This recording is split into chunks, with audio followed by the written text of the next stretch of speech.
আসসালামু আলাইকুম। আপনারা দেখছেন জিবিএন টিভি ইউএসএ সংবাদ বুলেটিন। সঙ্গে আছি আমি শাহনিয়াজ সরকার। শুরুতেই এসেনশিয়াল হোম কেয়ার সংবাদ শিরোনাম।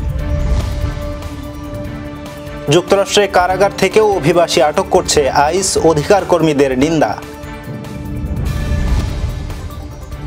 যুক্তরাষ্ট্রের নাগরিকত্ব পরীক্ষায় আসছে পরিবর্তন, চ্যালেঞ্জিং হবে উত্তীর্ণ হওয়া। মিয়ানমারের ওপর থেকে নিষেধাজ্ঞা শিথিল, সমালোচনায় যুক্তরাষ্ট্র। লন্ডনে প্যালেস্টাইন অ্যাকশন সমর্থনে বিক্ষোভ, গ্রেপ্তার 466 জন। এবং রক্তাক্ত রাত দেখল বাল্টিমোর, মুহুর্মুহু গুলির শব্দে আতঙ্কিত শহরবাসী। দর্শক, শুনছিলেন এসেনশিয়াল হোম কেয়ার সংবাদ শিরোনাম। এবার বিস্তারিত। যুক্তরাষ্ট্রের রিপাবলিকান নিয়ন্ত্রিত স্টেটগুলোতে ইমিগ্রেশন অ্যান্ড কাস্টমস এনফোর্সমেন্ট সরাসরি কারাগার থেকে অবৈধ অভিবাসীদের আটক ও ডিপোর্ট করছে। অন্যদিকে ডেমোক্র্যাট নিয়ন্ত্রিত স্টেটগুলোতে কর্মক্ষেত্র, রাস্তা ও বিভিন্ন স্থানে অভিযান চালিয়ে গ্রেপ্তার অব্যাহত রয়েছে।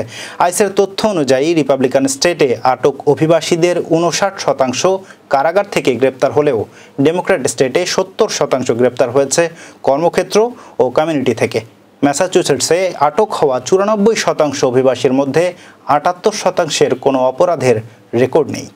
অভিবাসী অধিকার কর্মীরা এ ধরনের গ্রেপ্তারকে শাস্তিমূলক কৌশল আখ্যা দিয়ে বলছেন, এতে অভিবাসী কমিউনিটিতে আতঙ্ক, জনজীবনে বিঘ্ন ও কর্মক্ষেত্রে স্থবিরতা তৈরি হচ্ছে। যুক্তরাষ্ট্রের নাগরিকত্ব পরীক্ষায় বড় পরিবর্তনের পরিকল্পনা চলছে, যা বর্তমানের তুলনায় কঠিন হতে পারে। নতুন নিয়ম চালু হলে প্রশ্নের সংখ্যা বাড়বে এবং আবেদনকারীদের ইংরেজিতে ছবি দেখে বর্ণনা দিতে হবে। এতে ইংরেজি না জানা অভিবাসীদের জন্য পরীক্ষায় উত্তীর্ণ হওয়া আরও চ্যালেঞ্জিং হবে। 2008 সালের পরীক্ষার নিয়মে বর্তমানে 100টি প্রশ্ন থেকে 10টি জিজ্ঞাসা করা হয়, যার মধ্যে অন্তত 6টির সঠিক উত্তর দিতে হয়। পাশাপাশি মৌলিক ইংরেজি পড়া, লেখা ও বলার দক্ষতা প্রদর্শন করতে হয়। নতুন পদ্ধতিতে এসবের পাশাপাশি অতিরিক্ত প্রশ্ন ও বর্ণনামূলক অংশ যুক্ত হতে পারে। বিশেষজ্ঞরা বলছেন, পরীক্ষা কঠিন হলেও প্রস্তুতি ও অনুশীলনের মাধ্যমে তা পাশ করা সম্ভব। USCIS বিনামূল্যে গাইড, অনুশীলনী, ভিডিও, ফ্ল্যাশকার্ড সহ নানা শিক্ষা সামগ্রী সরবরাহ করছে, যা ব্যবহার করে আবেদনকারীরা নিজেদের দক্ষতা বাড়াতে পারেন। মিয়ানমারের সেনা সরকারের সঙ্গে সম্পৃক্ত 3 কোম্পানি ও 4 ব্যক্তির ওপর থেকে নিষেধাজ্ঞা প্রত্যাহার করেছে যুক্তরাষ্ট্র। এর মধ্যে অস্ত্র ও লজিস্টিক্স সরবরাহকারী প্রতিষ্ঠানও রয়েছে। মানবাধিকার সংগঠনগুলো একে লজ্জাজনক এবং জান্তার পক্ষে খেলা বলে নিন্দা জানিয়েছে। বিশ্লেষকদের মতে, মিয়ানমারের রেয়ার আর্থ খনিজে প্রবেশাধিকার ও চীনের প্রভাব মোকাবেলাই যুক্তরাষ্ট্রের নীতি পরিবর্তনের সম্ভাব্য কারণ।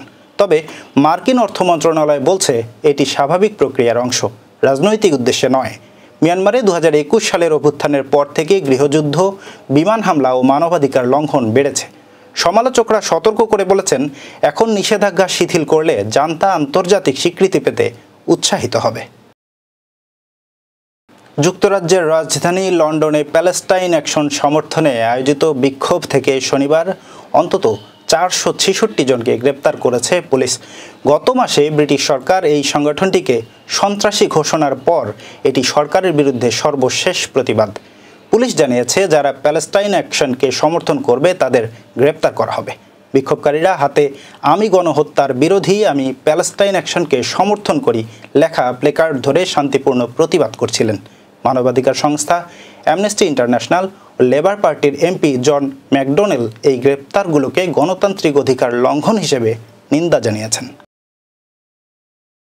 যুক্তরাষ্ট্রের বাল্টিমোর শহরের উত্তর পশ্চিম অংশে শনিবার রাতে বন্দুকধারীর গুলিতে 5 বছরের এক শিশুসহ 6 জন আহত হয়েছেন। স্থানীয় সময় রাত 8:50 দিকে স্পল্ডিং ও কুইন্সবেরি অ্যাভিনিউয়ের সংযোগস্থলে বাইরে জড়ো হয়ে খাবার খাচ্ছিলেন মানুষজন। হঠাৎই অজ্ঞাত বন্দুকধারী অতর্কিতভাবে গুলি চালানো শুরু করেন। পুলিশ জানিয়েছে, শিশুটির চোট গুরুতর নয়, তবে 38 বছর বয়সী এক ব্যক্তির অবস্থা আশঙ্কাজনক। গুলির ঘটনা সম্পর্কে তদন্ত শুরু হয়েছে। হামলাকারীর পরিচয় এখনও পাওয়া যায়নি। এবার কর্ণফুলী ইনকাম ট্যাক্স সংবাদ শিরোনাম। নিউ ইয়র্কে বাংলাদেশি আমেরিকান পুলিশ কর্মকর্তা দিদারুল ইসলামের স্মরণে দোয়া মাহফিল। চট্টগ্রাম বন্দরে লোহা স্ক্র্যাপবাহী কন্টেইনারে তেজস্ক্রিয় পদার্থের সন্দেহ। 5.5 বছরে সড়কে 37,382 জনের প্রাণহানি। লংগদুর বানভাসীদের মাঝে বিএনপির ত্রাণ বিতরণ। এবং সৌদিতে হঠাৎ 22,000-এর বেশি প্রবাসী গ্রেপ্তার, আতঙ্কে বাংলাদেশিরা। দর্শক, আবার স্বাগতম সিবিএন টিভি ইউএসএ সংবাদ বুলেটিনে। শুনছিলেন কর্ণফুলী ইনকাম ট্যাক্স সংবাদ শিরোনাম, এবার বিস্তারিত। নিউ ইয়র্কে বন্দুকধারীর হামলায় নিহত বাংলাদেশি আমেরিকান পুলিশ কর্মকর্তা দিদারুল ইসলামের আত্মার মাগফিরাত কামনায় দোয়া মাহফিল অনুষ্ঠিত হয়েছে। গত 8 আগস্ট ব্রঙ্কসের পার্কচেস্টার জামে মসজিদে বাংলাদেশি আমেরিকান পুলিশ অ্যাসোসিয়েশনের উদ্যোগে এই দোয়া মাহফিলের আয়োজন করা হয়। দোয়া মাহফিলে নিউ ইয়র্কের mayor Eric Adams, new York পুলিশের ঊর্ধ্বতন কর্মকর্তা ও কমিউনিটির গণ্যমান্য ব্যক্তিরা উপস্থিত ছিলেন। এর আগে গত 28 জুলাই সোমবার বিকেলে ম্যানহাটনের পার্ক অ্যাভিনিউতে একটি অফিস ভবনে বন্দুকধারীর হামলায় দিদারুল ইসলাম সহ 4 জন নিহত হন। পরবর্তীতে 31 জুলাই তার মরদেহ নিউ জার্সির টটোয়ার কবরস্থানে দাফন করা হয়। ব্রঙ্কসের বাসিন্দা দিদারুল ইসলামের মূল বাড়ি সিলেট বিভাগের মৌলভীবাজার জেলার কুলাউড়ায়। চট্টগ্রাম বন্দরে ব্রাজিল থেকে আসা 135 টন লোহা স্ক্র্যাপবাহী একটি কন্টেইনারে তেজস্ক্রিয় পদার্থের সন্দেহ পাওয়া গেছে। বন্দর সচিব ওমর ফারুক জানান, 3 আগস্ট কন্টেইনারটি বন্দরে পৌঁছায় এবং 6 আগস্ট খালাসের সময় মেগাপোর্ট ইনিশিয়েটিভ রেডিয়েশন ডিটেকটিভ সিস্টেমে তেজস্ক্রিয়তার সংকেত ধরা পড়ে। সঙ্গে সঙ্গে খালাস বন্ধ করে নিরাপত্তা জোরদার করা হয় এবং বাংলাদেশ পরমাণু শক্তি কমিশনকে জানানো হয়। কন্টেইনারটি ঢাকার ডেমরার এক আমদানিকারক প্রতিষ্ঠানের জন্য আনা হয়েছিল এবং এটি ব্রাজিলের মানাউস বন্দর হয়ে একাধিক আন্তর্জাতিক বন্দর পেরিয়ে এসেছে। বিশেষজ্ঞ দল পরীক্ষা করছে তেজস্ক্রিয় উপাদান সাধারণত চিকিৎসা, শিল্প ও গবেষণায় ব্যবহৃত হলেও দুর্ঘটনা বা ত্রুটিতে তা পরিবেশ ও জনস্বাস্থ্যের জন্য মারাত্মক ঝুঁকি তৈরি করতে পারে। 2020 সালের জানুয়ারি থেকে 2025 সালের জুলাই পর্যন্ত গত 5.5 বছরে দেশে 34,894টি সড়ক দুর্ঘটনা ঘটেছে। এতে প্রাণ হারিয়েছেন 37,382 জন। এসব দুর্ঘটনায় আহত হয়েছেন 59,597 জন। রোববার রাজধানীর DRU মিলনায়তনে বেসরকারি সংস্থা রোড সেফটি ফাউন্ডেশন আয়োজিত সড়ক পরিবহন ব্যবস্থাপনার সংস্কারে রোড সেফটি ফাউন্ডেশনের রূপরেখা সরকারের কাছে প্রত্যাশা শীর্ষক এক সংবাদ সম্মেলনে এসব তথ্য জানানো হয়েছে। রোড সেফটি ফাউন্ডেশন বলছে, দেশের সড়ক পরিবহন খাতে এমন অব্যবস্থাপনা ও নৈরাজ্য সত্ত্বেও অন্তর্বর্তী সরকার সড়ক পরিবহন ব্যবস্থা সংস্কারে কোনো কমিশন গঠন করেনি। সংবাদ সম্মেলনে সড়ক ব্যবস্থাপনা সংস্কারের রূপরেখা উপস্থাপন করেন সংস্থাটির ভাইস চেয়ারম্যান সৈয়দ মোহাম্মদ জাহাঙ্গীর। কাপ্তাই হ্রদের পানি বিপদসীমা অতিক্রম করার কারণে লংগদু উপজেলার 5 শতাধিক পরিবার বন্যায় পানিবন্দী হয়ে পড়েছেন। বন্যার কষ্টে আক্রান্ত এসব বানভাসীর পাশে দাঁড়িয়েছে লংগদু উপজেলা বিএনপি ও অঙ্গ সহযোগী সংগঠনগুলো। রবিবার দুপুরে উপজেলার মাইনি ইউনিয়নের বানভাসীদের বাড়ি বাড়ি গিয়ে ইঞ্জিন চালিত নৌকায় শুকনো খাবার ও ত্রাণ সামগ্রী পৌঁছে দেওয়া হয়। উপজেলা বিএনপির সভাপতি তোফাজ্জল হোসেন বলেন, বিএনপি সর্বদা দেশের মানুষের কল্যাণে কাজ করে। আমরা বানভাসীদের জন্য ত্রাণ কার্যক্রম অব্যাহত রাখব। অনুষ্ঠানে সাধারণ সম্পাদক আবুল কালাম আজাদ সহ অন্যান্য নেতৃবৃন্দ উপস্থিত ছিলেন।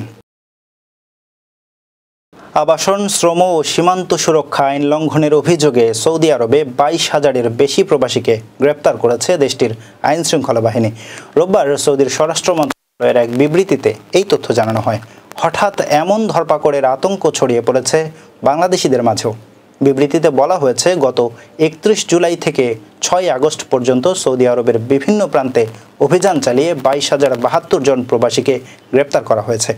দেশ জুড়ে ব্যাপক নিরাপত্তা অভিযানের অংশ হিসেবে তাদের গ্রেপ্তার করা হয়। দেশটির স্বরাষ্ট্র মন্ত্রণালয় বলেছে, গ্রেপ্তারকৃতদের মধ্যে আবাসন আইন লঙ্ঘনের ঘটনায় 13,833 জন, সীমান্ত নিরাপত্তা আইন লঙ্ঘনে 4,624 জন এবং শ্রম আইন লঙ্ঘনের দায়ে 3,615 জন রয়েছেন। দেশের বিভিন্ন নিরাপত্তা বাহিনী ও সরকারি সংস্থা যৌথ অভিযান চালিয়ে এই প্রবাসীদের গ্রেফতার করেছে। এছাড়াও অবৈধভাবে সীমান্ত পেরিয়ে সৌদি আরবে প্রবেশের চেষ্টার সময় 1,640 জন গ্রেপ্তার হয়েছে বলে বিবৃতিতে জানানো হয়েছে। এতে বলা হয়েছে, গ্রেপ্তারকৃতদের মধ্যে ইথিওপিয়ান 64%, ইয়েমেনি 35% এবং অন্যান্য দেশের 1% নাগরিক রয়েছেন। দর্শক, এই ছিল সিবিএন টিভি ইউএসএ সংবাদ বুলেটিনে। শেষ করছি। পরবর্তী বুলেটিন দেখার আমন্ত্রণ জানিয়ে এতক্ষণ সাথে থাকার জন্য ধন্যবাদ সবাইকে।